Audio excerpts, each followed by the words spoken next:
As a digital artist, you might have encountered Procreate and Infinite Painter. These two are well-known drawing apps in the art scene. Let's compare them to find out which one is better. Before we continue, let me tell you about Domestika, which is a platform that has hundreds of classes about animation, drawing, illustration, and several other creative fields. So we've got you guys this course from Domestika about Procreate, which will guide you through this software. The course is mainly targeted towards beginners. It is taught by Brad Woodard, who will teach you how to create digital illustrations using Procreate. The course covers plenty of interesting topics such as the essentials of Procreate, how to customize your interface, how to work with layers, how to export and share your art, and many more. Alright, now back to the video. Procreate is a one-time purchase raster graphics editor application for $9.99 USD. It's mainly used for illustration, 3D model painting, and basic animation. Procreate is exclusively available on iPad and iPhone with no known plans on moving to Android. The app was around as early as 2011, but rose to popularity in the mid-2010s, around 2016 or something, and has since become one of the most popular drawing apps for iOS devices. Just like Procreate, Infinite Painter is a raster graphics editor, but this time around, the app is free. It's also available on a lot more platforms than its counterpart. Infinite is on both iOS and Android tablets, in addition to phones and Chromebooks. Let's take a look at how both software present themselves to the user.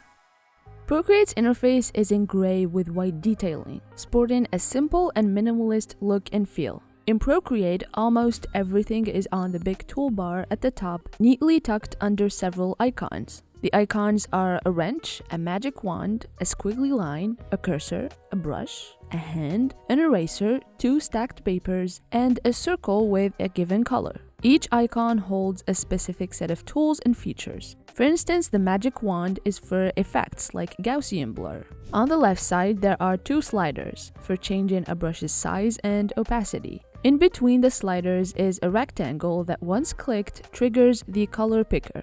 Under the sliders are the undo and redo buttons. Lastly, the center is for the canvas.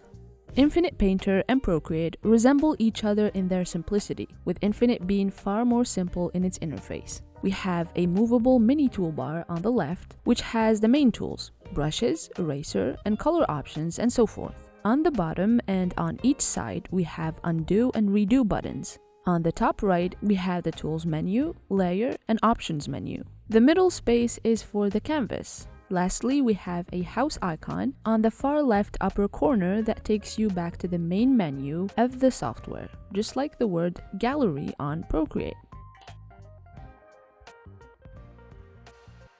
Procreate has many tools. The most popular of this app's tools is the brushes. The brushes are both varied and customizable. They are in all types by default, and they also come with a powerful modification system. For instance, you can change the degree of blending and the softness or hardness of the outer edge of a brush, and so on and so forth. This has created a variety of brushes in the app, as artists are making and sharing their brushes all around the community. If you follow a digital artist and you really like their Procreate brush, there's a chance that they are either selling it or giving it for free. Picking colors on Procreate is quite the treat. All you have to do is tap and hold on a spot, and the picker will automatically activate. This workflow has made it easy for painters to achieve wonderful blending in their artwork.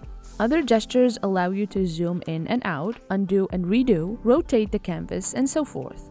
Some of the other tools on the app are multiple selection and transformation options, such as wrapping and deformation and cropping. The app also has basic text options. We can't forget about the grids and guides of all kinds that the app has. You can also add a pop to your work with the effects on the app, such as Gaussian blur and chromatic aberration. There's also a neat little feature where you can add a reference or small preview of your drawing in a hovering window. Layers are also present in the app, but limited.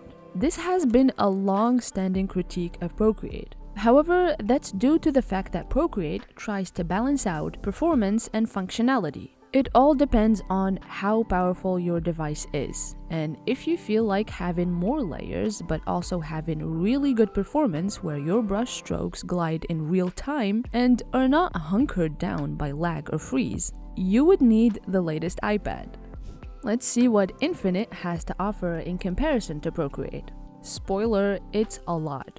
Okay, let's start with the most important thing, the brushes. Just like Procreate, Infinite has a plethora of brushes in all kinds, from those for sketching, calligraphy, watercolor to painting, and so forth. These default brushes are already amazing in every way possible, but they are also customizable. For instance, you can adjust the opacity, flow, pressure, velocity, tilt, and softness of a brush. It's safe to say that the app has a brush engine that easily rivals Procreate, and for free.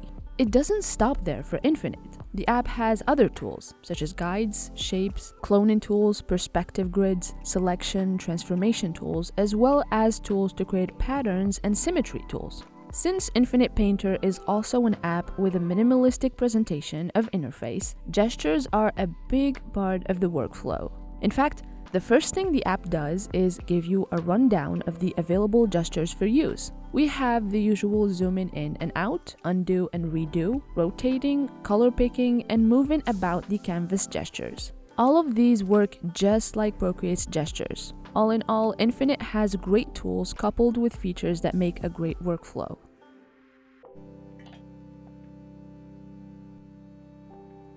Procreate is very easy to learn as well as being very popular. This combo squashes the app's learning curve. You have the company's guides, tutorials, and tips, but you also have a big community of artists that are creating tutorials for this software as well. You're also more likely to come across videos on social media introducing you to all the tips and tricks in the software and keeping you up to date with all the news on the app. Infinite Painter is not hard to figure out at all on your own. The interface is minimal, so that lessens the overwhelming feeling of opening the app for the first time and gives you room to explore the app at your own pace. Procreate wins over Painter in one thing, and that is popularity. You're much more likely to find help in the community when it comes to Procreate, as it is popular and there are plenty of videos by the community to help you figure things out. Painter, on the other hand, does not have that, at all. It does, however, have spectacular documentation. The app has an interactive manual with every question you can think of answered, and has all the information you need about the app. Usually in our comparison videos, no app actually wins over the other because different apps exist for different people, which is also true for today's video. However, as a 2D illustrator, it's really hard to pass Infinite Painter for Procreate. Infinite Painter is available for free for more platforms than Procreate, has a great toolset, and even greater brush engine. Painter basically covers all bases of 2D illustration and then some, and all that for free. It might not be as popular as Procreate, which makes finding a helpful community around it a bit tricky, but the documentation of the app is so good, it easily makes up for that. However, if animation features and 3D model painting are really important to you, then Infinite Painter might not be for you, and you might need to go for Procreate. So really consider which features you need and then go from there. Do you only need illustration, or illustration, animation, and 3D model painting all together? If only the former, then Painter is the best option. If the latter, then Procreate. And that was that for our video today. We hope you enjoyed it and learned something new. Hopefully we helped you make an informed decision on which app to get. Let us know what you think in the comments below. We would love to hear what you think. With that being said, thank you for watching as always, and see you next time.